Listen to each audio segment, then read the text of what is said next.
जय गणेश जय जय गणपति जय। नमस्कार साथियों, अपने YouTube चैनल में एक बार फिर से मैं आपका स्वागत करती हूं। और आज हम बात करने जा रहे हैं 27वें नक्षत्रों में से 19 नंबर के नक्षत्र की, जिसका नाम है मूल नक्षत्र की। यह नक्षत्रों की अंतिम सीरीज़ है, अर्थात आखिरी 9 नक्षत्रों के में से पहले नक्षत्र में यह 19वां नक्षत्र है और ये फिर से केतु का नक्षत्र ही होता है और इसका नाम है मूल नक्षत्र। मूल अर्थात इसका जो नाम है यह केतु का नक्षत्र होता है। हम जानते हैं केतु के 3 नक्षत्र हैं, अश्विनी, मघा और मूल। अर्थात इस नक्षत्र में जो बच्चे पैदा होते हैं उनको मूल में पैदा हुए बच्चे कहा जाता है।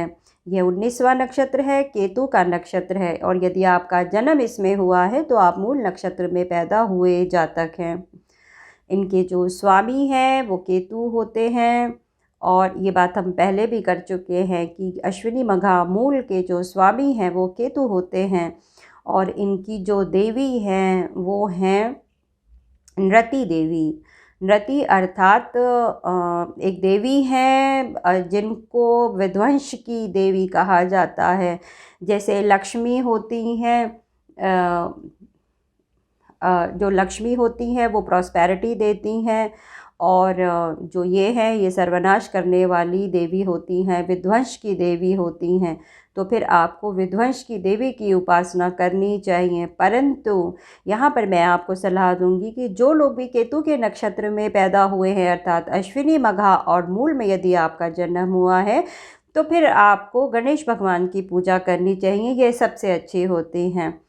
आइए जानते हैं कि इनकी शेप कैसी होती है। मूल अर्थात कंद मूल फल आपने देखे ही होंगे, अर्थात मूल अर्थात जड़। इनका सिंबल क्या होता है? जैसे जड़ों का एक गुच्छा होता है उसी तरह से हम इसका सिंबल जो है वो इनको हम समझ सकते हैं। अर्थात ज़मीन से निकलने वाली जड़ें जिनको आपस में बांधा हुआ है, यह मूल नक्षत्र के सिंबल समझकर हम इसको समझ सकते हैं। आपकी स्ट्रेंथ क्या होती है, आपकी पावर क्या होती है, आपको किसी भी चीज़ की जड़ तक पहुंचना, यही आपकी ताकत है, क्योंकि यही इस नक्षत्र की कैरेक्टरिस्टिक है। आपको इन्वेस्टिगेशन करना अर्थात किसी भी समस्या की जड़ तक पहुंचना, यह आपकी सबसे बड़ी पावर है।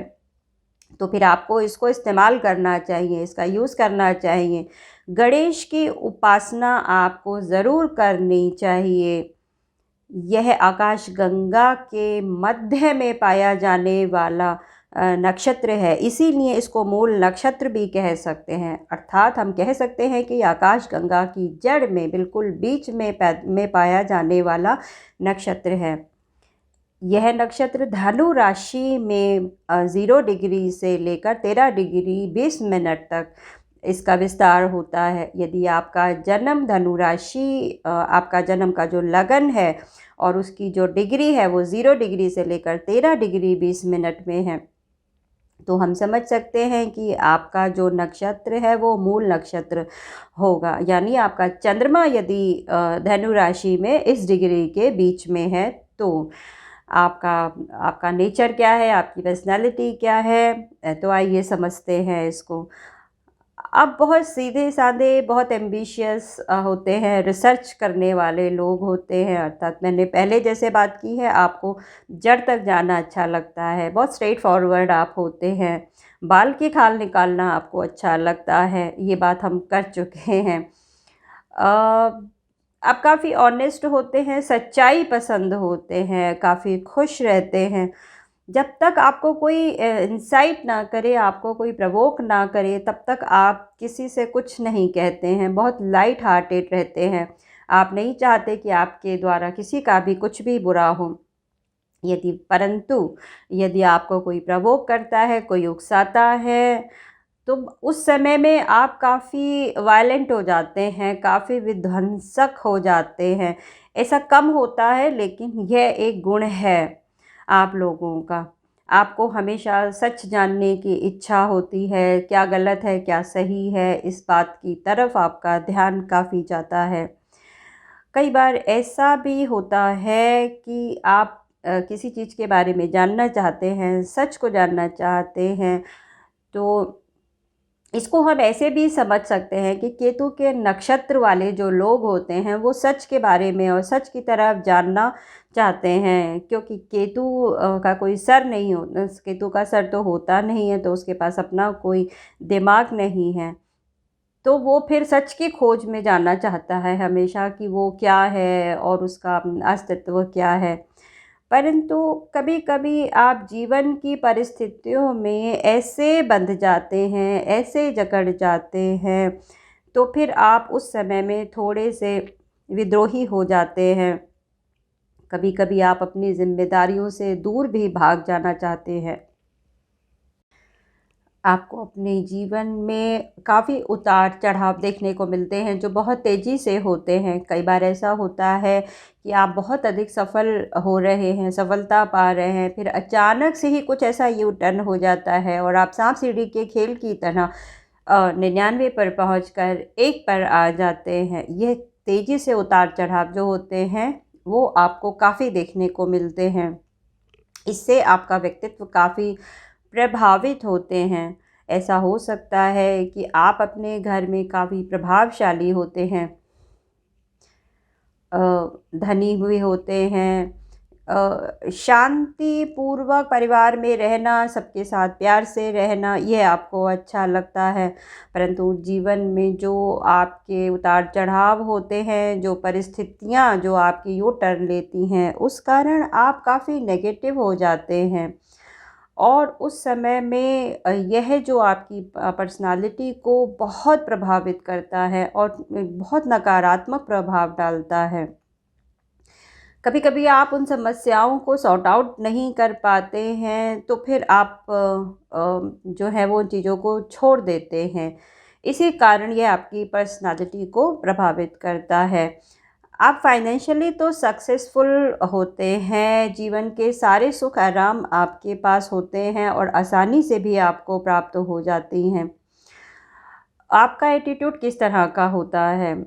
आप आसानी से हार मानने वाले लोग नहीं हैं, परंतु परिस्थितियों की बात जैसे मैंने पहले की थी, उस कारण आपको फ़र्क पड़ता है। इनोवेटिव होते हैं, आप अचानक से आप बहुत अच्छा प्लान कर सकते हैं। यदि आपको कोई प्लानिंग करने के लिए दी जाए, तो फिर आप बहुत अच्छी प्लानिंग कर सकते हैं। बहुत सोच समझ के कदम उठाने वाले आप लोग हैं। काफ़ी ईगोइस्टिक भी आप होते हैं और ये वाक़ई में आपके जीवन को बहुत प्रभावित करता है। आपकी जो मेंटल एबिलिटी है वो बहुत अच्छी है, तो आपको उसका यूज़ करना चाहिए। आपका कार्य और व्यवसाय आपके लिए कौन-सा अच्छा रहेगा? केतु का प्रभाव होने के कारण आप हीलर हो सकते हैं, बहुत अच्छे साइकोलॉजिस्ट हो सकते हैं। आप किसी को भी अच्छी तरह से समझा सकते हैं कि उसके जीवन में जो भी समस्याएँ चल रही हैं, उन पर आप बात कर सकते हैं। चूँकि आप औषधियों को खोजने की क्षमता रखते हैं, इसीलिए आप मेडिकल फ़ील्ड में जा सकते हैं, डेंटिस्ट हो सकते हैं, खोजी पत्रकार हो सकते हैं, जो कि केतु का प्रभाव है, मूल नक्षत्र वालों का प्रभाव है। आप एस्ट्रोनॉमी में जा सकते हैं, एस्ट्रोनॉमर भी आप अच्छे बन सकते हैं।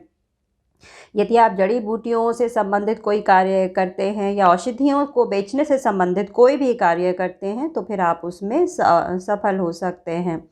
यदि आप वेजिटेबल से संबंधित कोई भी कार्य है या फिर जैसे सब्ज़ी बेचने से लेकर आप सब्जियों का एक्सपोर्ट करना, ऐसे सभी काम आप कर सकते हैं।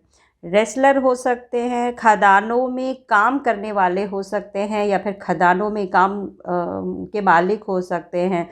सोने की खदानों में काम करने वाले, भूमि के अंदर जो चीज़ें पाई जाती हैं, उनको डील करने वाले आप हो सकते हैं। स्पोर्ट्स ट्रेनर आप हो सकते हैं, स्पोर्ट्स पर्सन की बात यहाँ नहीं हो रही है, आप ट्रेनर हो सकते हैं। यदि आप इस तरह का कोई भी कार्य करते हैं तो आपके सितारे बहुत मदद करेंगे। आपका रिलेशनशिप किस तरह की होती है, आइए इसके बारे में बात करते हैं। कैसे उतार चढ़ाव होते हैं, आपकी पर्सनल लाइफ कैसी होती है।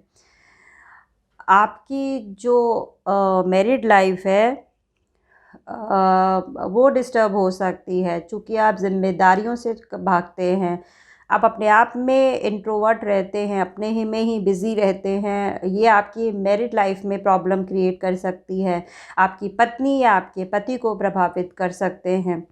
आपकी जो वैवाहिक जीवन है उसकी हार्मनी में इसी कारण जो है वो डिस्टर्बेंस हो सकती है।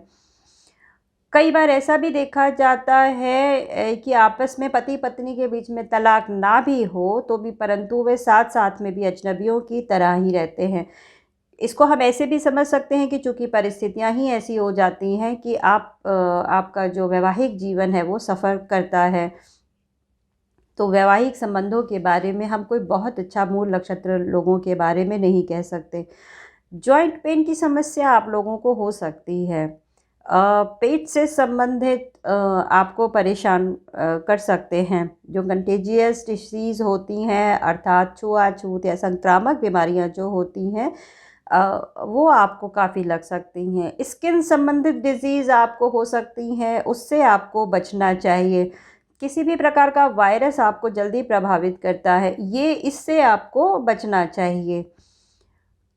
आइए अब बात करते हैं मूल नक्षत्र के बारे में कि इसके चरणों के बारे में, जिसमें आपको आपका जो चरित्र है, आपका जो कैरेक्टर है हम जान सकते हैं। यदि आप मूल नक्षत्र के पहले चरण में जन्म ले रहे हैं तो फिर आप सेल्फ सेंटर्ड हैं, ईगोइस्टिक हैं और अपने ईगो के कारण ही आपके जो जीवन है वो प्रभावित होता है। यदि चंद्रमा भी खराब है, सूर्य खराब है तो फिर आपके पिता और माता का जो स्वास्थ्य है वो भी सफ़र हो सकता है।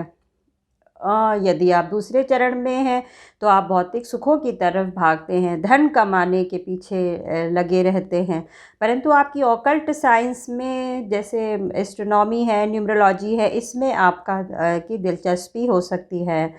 यदि आपका जन्म तीसरे चरण में हुआ है तो जो आपका जो कार्य है, जो आप रिलेशनशिप मैनेजर हो सकते हैं, रिलेशनशिप गुरु हो सकते हैं, सलाह दे सकते हैं लोगों को, उनकी रिलेशनशिप सुधार करने के लिए आप काम कर सकते हैं, क्योंकि आप बहुत अच्छे कम्युनिकेटर हो जाते हैं। इस चरण में आप जन्म यदि आपका होते हैं, आप चूँकि शब्दों का बहुत अच्छा इस्तेमाल करने वाले होकर बुद्धिमान हो जाते हैं। यहाँ पर आपको धन से संबंधित समस्या का सामना करना पड़ सकता है। चौथे चरण में यदि आप होते हैं तो फिर आपके जीवन में थोड़ी सी परेशानी हो सकती है, इमोशनल टर्मोइल हो सकते हैं, मानसिक रूप से आप थोड़े से परेशान हो सकते हैं, आपका जो रिलेशनशिप है वो प्रभावित हो सकती हैं।